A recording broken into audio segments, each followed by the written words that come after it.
नमस्कार। कक्षा 11वीं में पढ़ने वाले सभी विद्यार्थियों का आरपी व्यास क्लासेज में हार्दिक स्वागत है। आपके गणित में जो पहला चैप्टर है वो है सेट्स यानी कि समुच्चय, और ये उस पे मेरा आज दूसरा वीडियो लेक्चर है।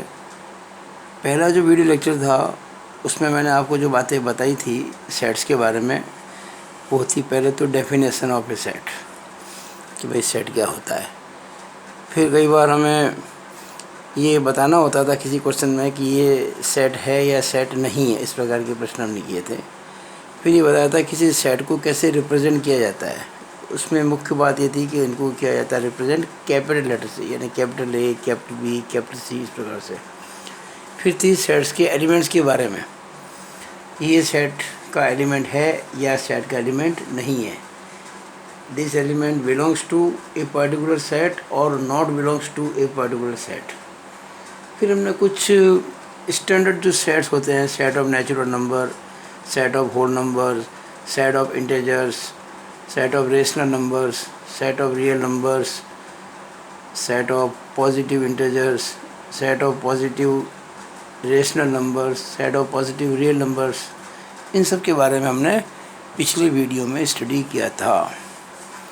आज इस वीडियो में हम पहले तो ये बताएंगे आपको कि किसी भी सेट के एलिमेंट्स को आप आगे पीछे कहीं लिख सकते हैं, कोई फ़र्क नहीं पड़ेगा।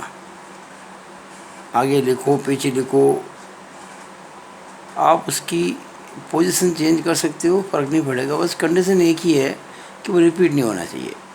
अगर कोई एलिमेंट 2 बार आ गया तो उसको अपन एक ही बार मानेंगे, 2 बार नहीं मानेंगे, ठीक है ना। जैसे मान लीजिए कोई सेट ए है,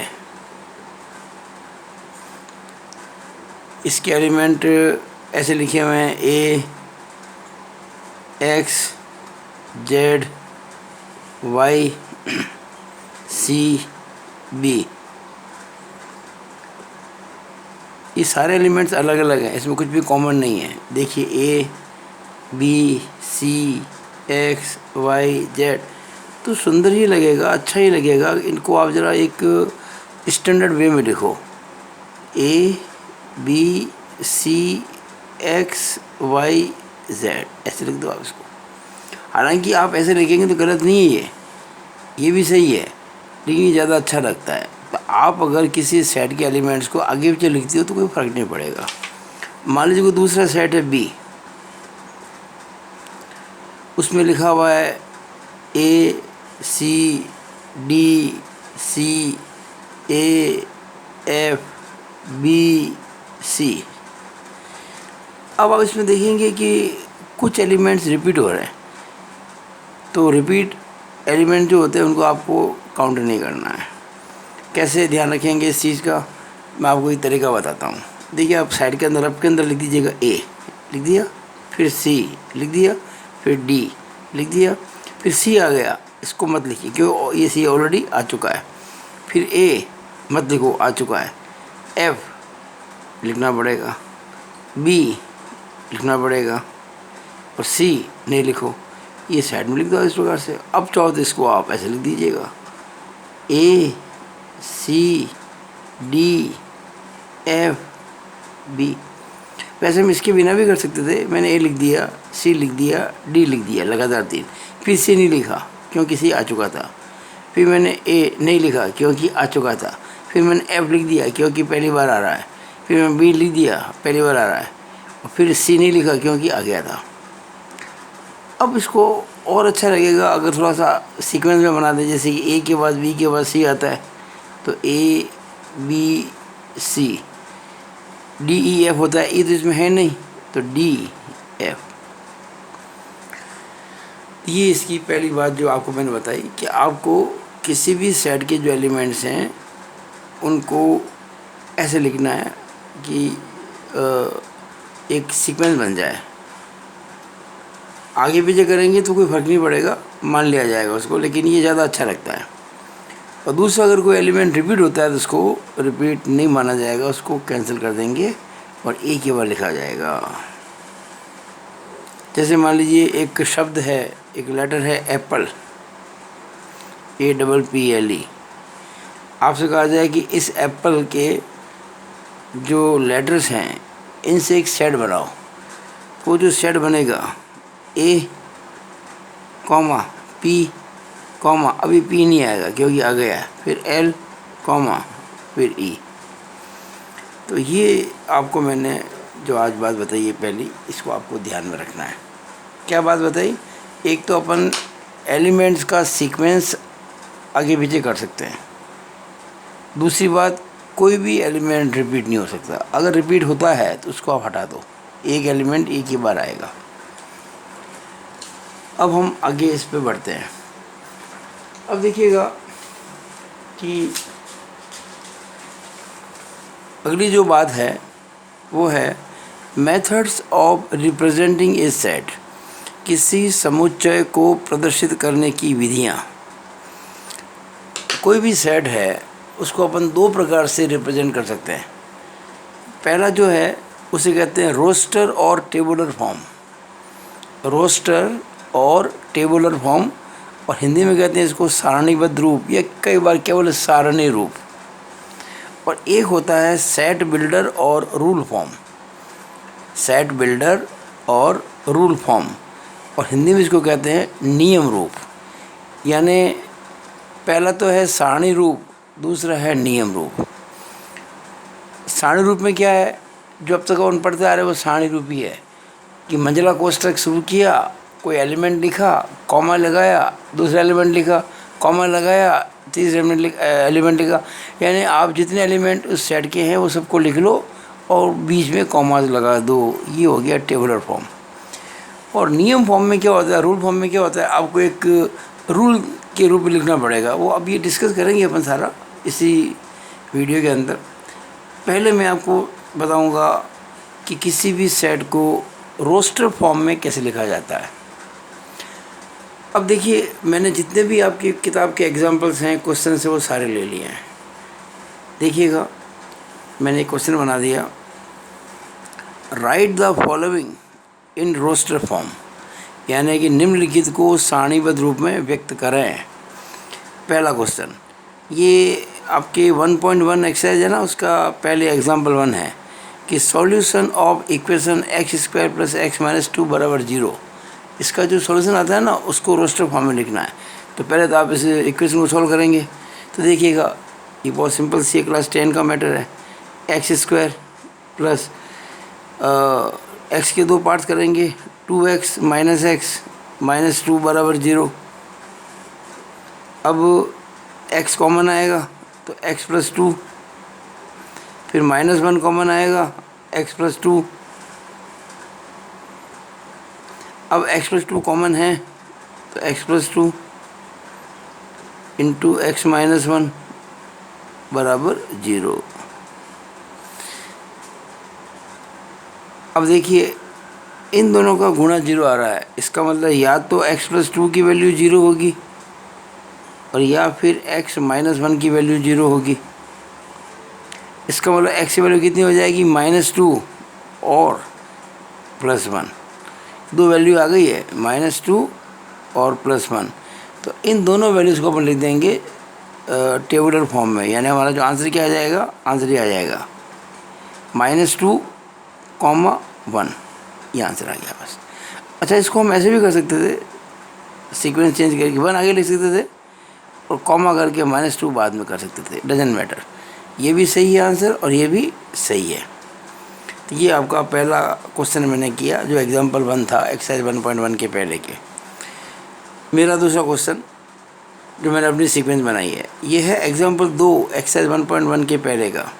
क्वेश्चन क्या है, x, ये जो ना दो बिंदी लगाई गई है, x, इसको ऐसे पढ़ते हैं, x where x is a positive integer and x² is < 40।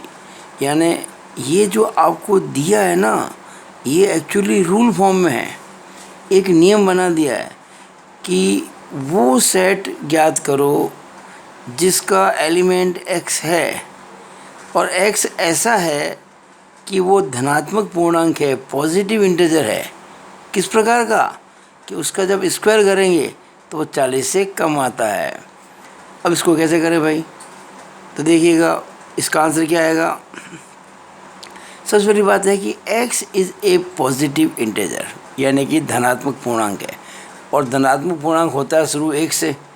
अब हमने शुरुआत कर दिया 1 से। ध्यान देना, हम वो चीज़ लिखेंगे जिसका स्क्वायर करने से वो 40 से कम आता हो। तो 1 का स्क्वायर तो 1 ही होता है, 40 से कम है, और लेना हमको है पॉजिटिव इंटीजर लेना है, तो 1 ही लेंगे, -1 नहीं लेंगे। 1 के बाद इंटीजर क्या आता है? 2। 2 का स्क्वायर क्या होता है? 4। 4 40 से कम है, 2 भी आ गया। 3 का स्क्वायर 9। 9 40 से कम है, 3 भी आ गया। 4 का स्क्वायर 16, 40 से कम है, वो भी आ गया। 5 का स्क्वायर 25, 40 से कम है, वो भी आ गया। 6 का स्क्वायर 36, 40 से कम है, वो भी आ गया। लेकिन जब 7 का स्क्वायर करेंगे तो 7 7 जा 49 होगा, जो 40 से कम नहीं है, 40 से ज़्यादा हो गया, तो 7 नहीं आएगा। यही हमारा आंसर हो गया, इट इज़ द आंसर। तो ये आपको मैं क्वेश्चन को अटैम्प्ट करने का तरीका बता रहा हूँ। अगला क्वेश्चन जो मैंने बनाया है, a is equal to set A, ये क्वेश्चन नंबर 3 है आपकी एक्सरसाइज का, एक्सरसाइज 1.1 का क्वेश्चन 3 का पहला। a is equal to x where x is an integer and x is less than 7 and greater than less than 7 and greater than और equal to -3, यानी -3 के बराबर या -3 से बड़ा है परंतु 7 से कम है। प्रश्न में एक्चुअली ये इक्वल टू नहीं लिखा था, ये मैंने लिखा है, क्योंकि जो आंसर है ना वो उसके हिसाब से मैंने क्वेश्चन बनाया है। आंसर में मिस्टेक है हमारी पुस्तक के अंदर, हो सकता है नए एडिशन के अंदर वो मिस्टेक दूर कर दी गई हो, लेकिन हम क्वेश्चन को इसी को आधार पर मान के करेंगे। देखिएगा कि x ये आपको जो दे रखा है ये एक्चुअली रूल फॉर्म है, और हमको लेना है roster form. a is equal to, हमें वो x की वैल्यू लेनी है जो -3 या उससे ज़्यादा, यानी इसमें -3 शामिल हो गया। अच्छा एक बात और कह दी इसने, x इज एन इंटीजर, यानी वो पूर्णांक है। आप समझते हैं ना कि नेगेटिव भी इंटीजर होते हैं, इंटीजर तो -3 -4 -5 भी होते हैं। हाँ अगर नेचुरल नंबर होता तो माइनस नहीं आते, होल नंबर होता है तो माइनस नहीं आते, लेकिन इंटीजर में तो माइनस आता है। हमें कैसा इंटीजर लेना है? जो -3 या उससे बड़ा हो। चलो हम शुरुआत कर देंगे -3। अब -3 से बड़ा क्या होगा? -2। कुछ बच्चे गलती कर जाते हैं कि -3 से बड़ा -4 मान लेते हैं। अरे भाई -4 तो और भी छोटा है -3 से, क्योंकि ये जो नंबर लाइन है ना, ये जो नंबर लाइन है ये वाली, यहाँ देखिए 0, फिर ये -1 -2 -3, यानी कि -1 -2 -3। जो जो नंबर कम होता है उसका नेगेटिव बढ़ता है। तो यहाँ पे -3 के बाद जो आएगा -2 आएगा, -2 के बाद में -1 आएगा, फिर 0 आएगा, फिर 1 आएगा, फिर 2 आएगा, फिर 3 आएगा, फिर 4 आएगा, फिर 5 आएगा, फिर 6 आएगा, 7 नहीं आएगा, क्योंकि हमें कहा गया है वो इंटीजर 7 से छोटा है, लेकिन -3 या उससे बड़ा है। इसमें -3 शामिल हो गया है ना, ये लेस देन सॉरी ये जो x है ना वो -3 से बड़ा। एक बात समझ लीजिए आप, जिधर ये पॉइंट होता है, नुक्का इसका पॉइंट का जो एरो का जो ये जो शार्प एज होती है एरो की, वो चीज़ छोटी होती है। जिधर ये खुला होता है, ओपन होता है, वो बड़ा होता है। देखिए इधर ओपन है x की तरफ से, x बड़ा है और -3 छोटा है, और इधर ओपन है 7 की तरफ, तो 7 बड़ा है और x छोटा है। तो x की जो वैल्यू है वो 7 से तो छोटी है, पर -3 से बड़ी या उसके बराबर भी है। तो ये आंसर आ गया इसका, ठीक है ना। अब लेते हैं अगला क्वेश्चन, जो कि क्वेश्चन नंबर 3 का दूसरा है, एक्सरसाइज 1.1 का। b एक सेट है जिसके बारे में कहा गया है कि वो एक नेचुरल नंबर है, x is a natural number less than 6। ये तो बहुत आसान क्वेश्चन हो गया। भाई नेचुरल नंबर शुरू कहाँ से होता है? 1 से, और 6 से कम है, यानी कि 1 2 3 4 5 6, ये आंसर आ गया बस। सॉरी 6 नहीं आएगा, 6 कहाँ से आ जाएगा भाई? 1 2 3 4 5 ही तो आएगा ना, 6 से कम है, लेस देन 6 है इसके अंदर, तो 6 इसमें नहीं आएगा, 6 इसमें नहीं आएगा। हाँ अगर लेस देन और इक्वल टू 6 होता तो इसमें 6 आ जाता। अगला क्वेश्चन देखिए आप। अगला क्वेश्चन है 5वां, क्वेश्चन नंबर 30 का तीसरा, एक्सरसाइज 1.1 का। C इज इक्वल टू, अब जो आपको दिया है रूल फॉर्म के अंदर, वो क्या दिया है? C is equal to, rule form में दिया है an element x where x is a 2-digit natural number such that the sum of digits is 8, such that the sum of digit is 8। यहाँ इसको, ये 5 के बाद मुझे बंद करना पड़ेगा ना सेट को, हाँ बंद तो करना पड़ेगा। अब देखिए 2-digit नेचुरल नंबर यानी 2 अंकों की संख्या जो प्राकृत हो और जिनके अंकों का योग 8 हो, वो लिखनी है हमको। तो हमारा जो आंसर क्या आ जाएगा इसके अंदर देखिएगा, C इज इक्वल टू, जरा ध्यान से देखिएगा, 2 ऐसे आप डिजिट लें जिनको जोड़ने से 8 आता है। देखिए अगर मैं 0 और 8 लूँ तो 8 आ गया जोड़ने से, 1 और 7 लूँ तो 8 आ गया, 2 और 6 लूँ तो भी 8 आ गया, 3 और 5 लूँ तो भी 8 आ गया, 4 और 4 लूँ तो भी 8 आ गया। ठीक है ना।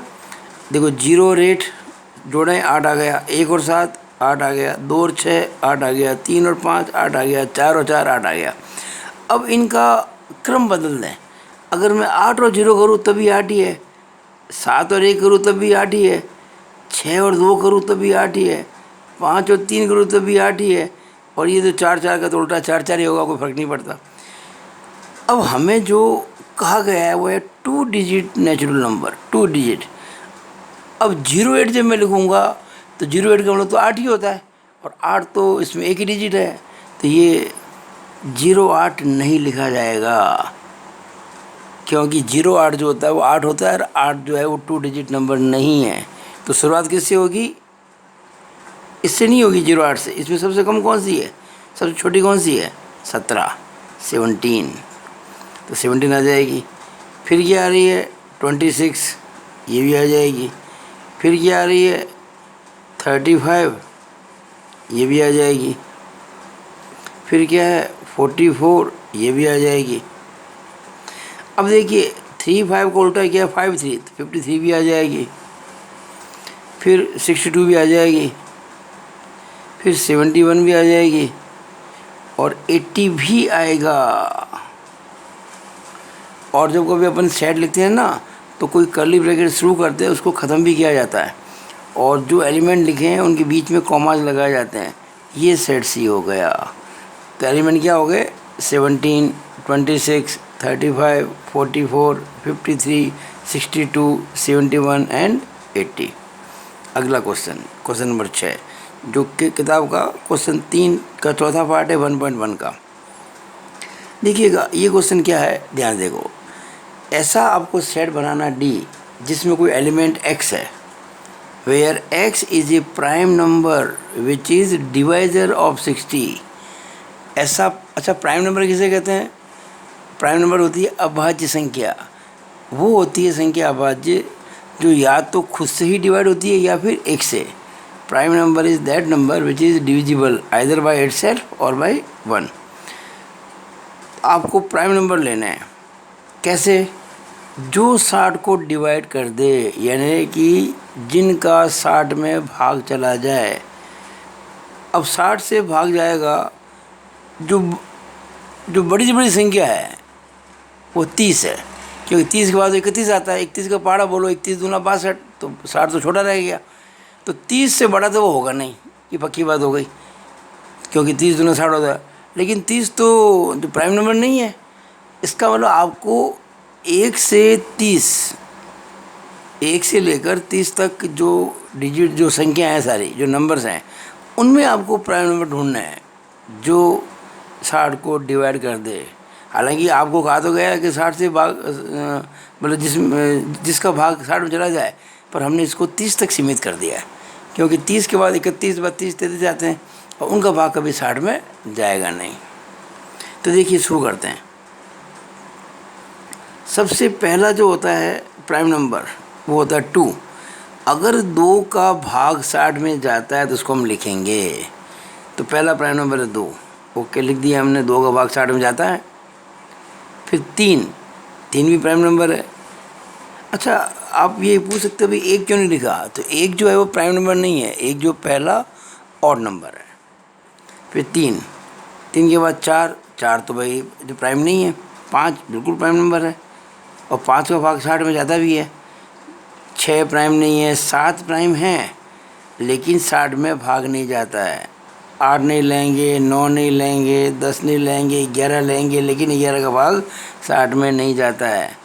फिर 12 प्राइम नहीं है, 13 प्राइम है लेकिन 13 का भाग 60 में नहीं जाता है। 14 प्राइम नहीं है, 15 प्राइम नहीं है, 16 प्राइम नहीं है, 17 प्राइम है लेकिन 17 का भाग 60 में नहीं जाता। 18 प्राइम नहीं है तो लेना नहीं है। 19 प्राइम है लेकिन 19 का भाग 60 में नहीं जाता, 19 नहीं लेंगे। 19 के बाद में 20 प्राइम नहीं है, 21 नहीं है, 22 नहीं है, 23 है लेकिन 23 का भाग 60 में नहीं जाता। 24 प्राइम नंबर नहीं है, 25 भी नहीं है, 26 भी नहीं है, 27 भी नहीं है, 28 भी नहीं है, 29 प्राइम है लेकिन 29 का भाग भी 60 में नहीं जाता। और आगे तो लेने ही नहीं है, तो बस ये ख़त्म हो गया मैटर। लो ख़त्म, ये आंसर आ गया आपका 2, 3, 5। यानी ये जो आपको दिया है, ये जो आपको दिया है ये रूल फॉर्म है, नियम रूप है, और आपने इस नियम रूप को रोस्टर फॉर्म में कन्वर्ट कर दिया। अच्छा, अगर ये दिया होता और इसमें कन्वर्ट करना होता तो थोड़ा कठिन होता, वो अपन बाद में अगले वीडियो में करेंगे इस चीज़ को। यानी आपको रोस्टर फॉर्म में दे दिया यार, आपको कहा जाए कि इसको रूल फॉर्म में कन्वर्ट करो, तो उसके तरीके कई बार एक से ज़्यादा भी होते हैं, उसको अपन डिस्कस बाद में करेंगे। तो क्वेश्चन नंबर कितने हो गए? 6 हो गए। अब करते हैं क्वेश्चन नंबर 7। ये क्वेश्चन नंबर 7 मेरी अपनी सीरीज है और वो किताब का तीसरे का 5वां सवाल है, 1.1 का है। क्या? E is equal to the set of all letters in the word trigonometry. त्रिकोणमिति होती है ना, जिसको कहते हैं कि इसमें ट्रिगोनोमेट्री, उसके जितने भी लेटर्स हैं उनसे बना हुआ सेट है ई। अब देखो कैसे बनाए इसको। देखो टी लिख दिया, आर लिख दिया, आई लिख दिया, जी लिख दिया, ओ लिख दिया, TRIGON लिख दिया। ओ नहीं लिखा क्योंकि ओ पहले आ गया है। फिर M लिखना पड़ेगा क्योंकि पहले नहीं आया। फिर E लिखना पड़ेगा, पहले नहीं आया। T नहीं लिखेंगे, पहले आ गया है। R नहीं लिखेंगे, पहले आ गया है। Y लिखना पड़ेगा, पहले नहीं आया है। बस ये आंसर हो गया, इट इज़ आंसर। TRIGONMEY, जो लेटर रिपीट होते हैं उनको आपको नहीं लिखना है। ये देखिएगा, F बराबर the set of all letters, the set of all letters, the set of all letters, ये हो गया set of all letters in the word better, the set of all letters in the word better. अब देखिए कैसे करें इसको।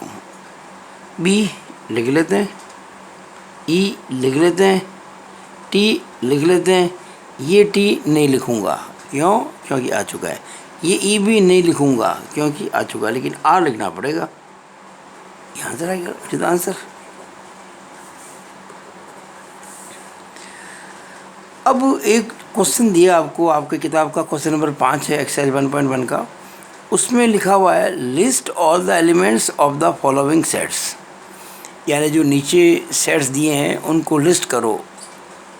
Actually list जो word है वो भी रोस्टर के लिए यूज़ होता है, यानी आपको लिस्टिंग करनी है एलिमेंट्स की, सूची बनानी है। यानी कि ये जो आपको दिया है इसको सूचीबद्ध करना है, लिस्टिंग करनी है, यानी इसको रोस्टर फॉर्म में लिखना है। तो एक ही मीनिंग है इसका।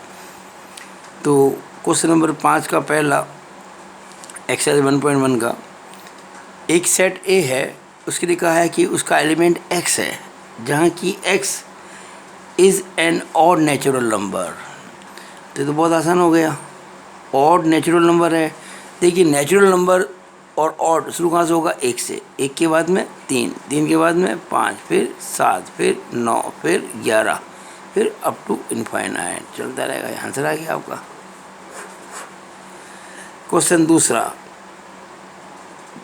मेरी सीक्वेंस के हिसाब से और इस हेडिंग के तहत, और ये किताब का क्वेश्चन 5 का दूसरा है 1.1 का। देखिएगा बी जो है वो एक ऐसा सेट है जिसका एलिमेंट x है, where x is an integer. कैसा इंटेजर है? जो 9/2 से तो छोटा है और -1/2 से बड़ा है। अब देखिए नंबर लाइन पे आपको ध्यान रखना है कि -1/2 का मतलब होता है माइनस का 0.5, और माइनस के 0.5 से बड़ा जो होता है वो होता है 0। देखिएगा अगर मैं कहूँ आपसे, ये आपकी नंबर लाइन है 0 1 2 3 4 5 -1 -2, हमारा ये है माइनस का 1/2 यानी कि माइनस का 0.5, तो ये 0 है तो -0.5 यहाँ आएगा, यहाँ आएगा। और हमको चाहिए इससे बड़ा, ये लिखा ना x इज, देखो एरो इधर खुला हुआ है, जिधर ओपन होता है ना, जिधर मुंह खुला है वो बड़ा होता है, इधर पॉइंट है, ये नुक्का है, इधर से ये छोटा है, यानी हमको जो x लेना है वो इससे बड़ा लेना है, यानी कि माइनस के 0.5 से बड़ा लेना है, यानी कि 0, और 0 इंटीजर होता है, आप जानते ही ना 0 इंटीजर होता है। फिर इधर आप 9 में 2 का भाग लगाओ, 9 में 2 का भाग लो, कितना आएगा 4.5, तो 4.5 से छोटा लेना है, देखा ना 4.5 से कम हो, 4.5 ये 4 है, ये 4.5, इससे छोटा क्या आएगा 4, यानी 4 को क्रॉस नहीं करना है, उधर 0, तो शुरुआत करते 0 1 2 3 और 4, ये आंसर आई है इसका। इसके बाद है क्वेश्चन नंबर 3 मेरा, और वो है किताब का आपके 5वें का तीसरा एक्सरसाइज 1.1।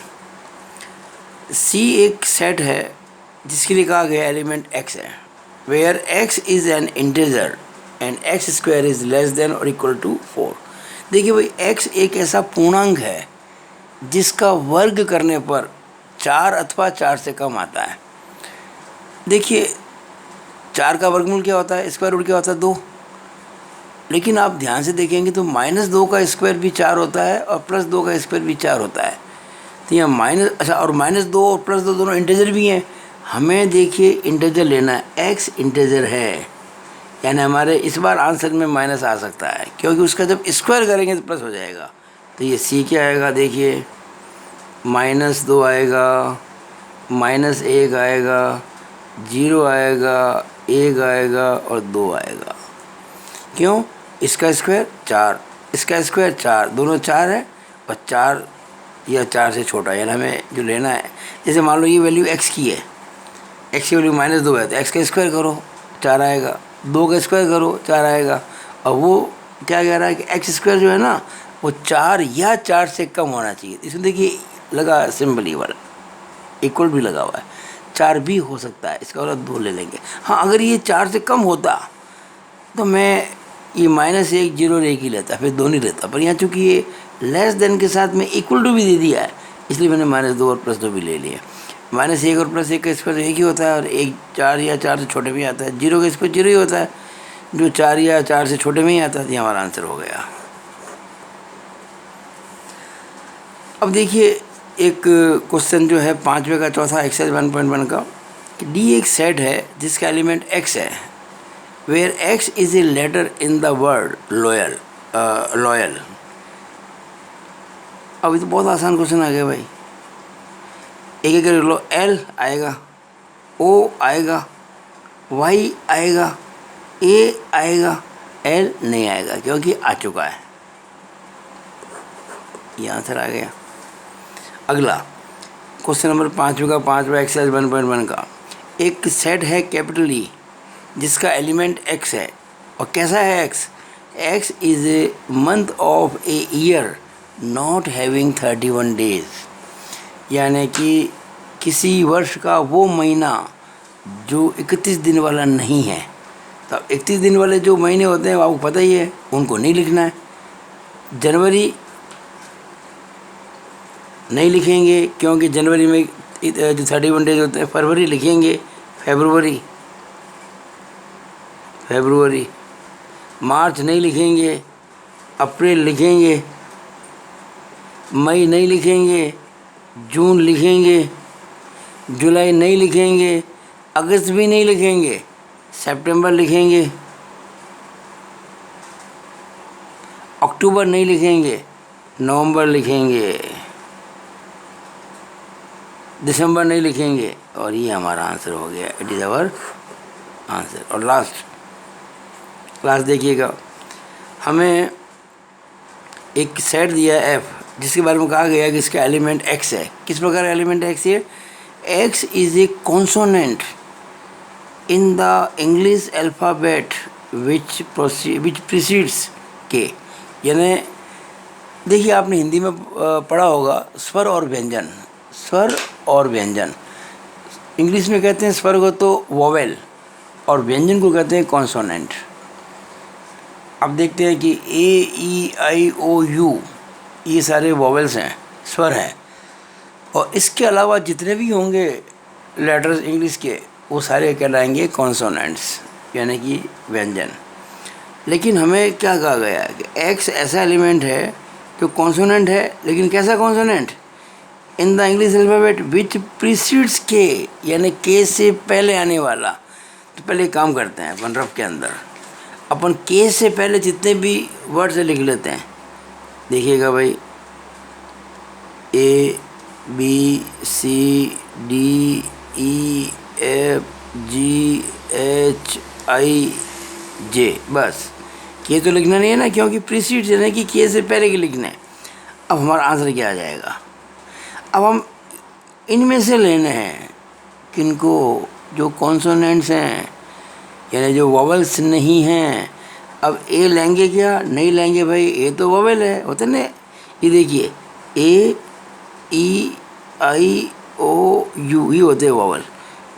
इनमें से कोई है तो लेंगे नहीं, तो ए नहीं लेंगे, इधर ई नहीं लेंगे, इधर आई नहीं लेंगे, बस बाकी तो लेंगे सारे। बी, सी, डी, बी, सी, डी, एफ, जी, एच, एफ, जी, एच, ये हमारा आंसर आ गया। तो ये मैंने आपको आज पढ़ाया भाई, सेट को कैसे लिखते हैं, एलिमेंट्स को रिपीट नहीं करते हैं, और सेट बिल्डर फॉर्म में आपको दिए हुए हैं सारे सेट्स मोस्टली, और उनको हमने रोस्टर फॉर्म में या सारणीबद्ध रूप में लिख दिया, या टेबल फॉर्म में उसको लिख दिया। तो आपको मेरा ये वीडियो आज कैसा लगा? अगर अच्छा लगा हो तो इसको आप तुरंत लाइक करें, मैक्सिमम बच्चों के साथ शेयर करें, और अगर आपने मेरा यूट्यूब चैनल आरपी व्यास क्लासेस सब्सक्राइब नहीं किया तो बिल्कुल कर लें। आपको पूरे वर्ष बढ़िया बढ़िया वीडियोस मिलेंगे। कहीं भी कोचिंग पे जाने की, ट्यूशन पे जाने की आपको ज़रूरत नहीं पड़ेगी, और आप बहुत अच्छे मार्क्स लेके आएंगे। और सबसे बड़ी बात ये है कि देखिए, मेरे मोबाइल नंबर है ये 9521663064। आप मुझको अगर ये मैसेज भी करेंगे तो मैं आपकी कोई भी प्रॉब्लम होगी उनको सॉल्व करने के लिए अगले वीडियोस में उसको डाल लूँगा। थोड़ा देर हो सकता है लेकिन काम हो जाएगा। तो अच्छे से आप तैयारी करें। It is all about this video. Thank you.